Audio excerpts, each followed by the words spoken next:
Good morning. Hey guys, this is Subroto and welcome to fresh a new vlog.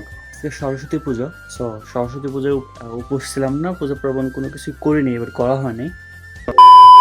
Saraswati পুজোর উপোস থাকেনি তো কি হয়েছে, ভালো আমাদের ঠাকুর দর্শন করেছি। সেক্ষেত্রে আমি কৃষ্ণ জগৎ বেরিয়ে পড়লাম বিনোদপুরের উদ্দেশ্যে। যে কয়েকটা ঠাকুর আছে প্রত্যেকটা মণ্ডপ পরিদর্শন করতে, তো যে কথা সেই কাজ, বেরিয়ে পড়লাম। লাইটিং দেখছো ভাই, জাস্ট ভালোই লাগলো। তো সেক্ষেত্রে লাইটিং দেখলাম, তারপরে ঠাকুর পরিদর্শন করলাম, এখানে প্রণাম করলাম, তারপরে ভিডিও করে এখান থেকে আস্তে করে বেরিয়ে পড়লাম। এখন কথা হচ্ছে, যেহেতু বোরিং লাগছিল ঠাকুরের এবার উপোস থাকিনি সরস্বতী পূজা, সেক্ষেত্রে অনেক খারাপ লাগে কাজ করছিল। তাতে কি হয়েছে, তাতেও তো বেরিয়ে পড়লাম সবার সাথে, এটা অনেক ভালো লাগার ব্যাপার।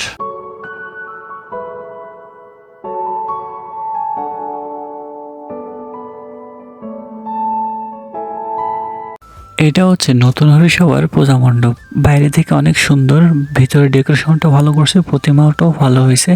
এখন টোটালি আমরা সবাই যেহেতু এখানে গেলাম ঠাকুর প্রদর্শন করার জন্য, কিছুটা মজা করার জন্য, বাট এখানে নাচার মতন তেমন কাউরে দেখিনি। সো তারপরে মামুরা নাচার জন্য আর কি রেডি হচ্ছে।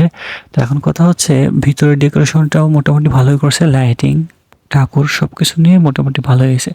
সো বলতে বলতে মামু নাচা শুরু করে দিছে, যেহেতু এখানে পোলাপাল নাচতেছে না, সো একা একাই শুরু করে দিছে এই আর কি। সো ভিডিওটি দেখতে থাকো, এনজয় করতে থাকো।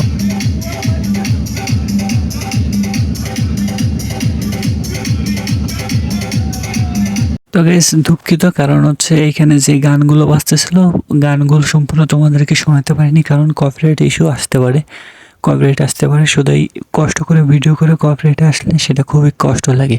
আর তারপরে এমনিতে ভিউ ডাউন সব মিলে আমি চাই না যে ভিডিওটি কপিরাইট আসুক। এত কষ্ট করে একটা ভিডিও করে এডিট করে আপলোড করা, তো তারপরে আবার কপিরাইট ব্যাপারটা অন্যরকম। তো যাই হোক, মামা অনেক মজা করতেছিল, আমরাও মজা করতেছিলাম টুকটাক। কিন্তু দুর্ভাগ্যবশত এইখানে আরও যারা ছিল তারা নাচতেছিল না, না হলে আমরা সবাই মিলে এখানে নাচতাম এই আর কি। তো কথা হচ্ছে, এখানে দেখলাম লোকজন আস্তে আস্তে বাড়তেছিল, ভাবলাম যে সবাই আরও মজা টজা করবে, এখানে ড্যান্স করবে, বাট না, সেটা করে নাই। আমরা আর কি টুকটাক এখানে যা করতেছিলাম, মামা নাচতেছিলাম, ভিডিও করতেছি এই আর কি। তো রাজবাড়িতে সরস্বতী পূজা বর্তমানে এমনই চলতেছে।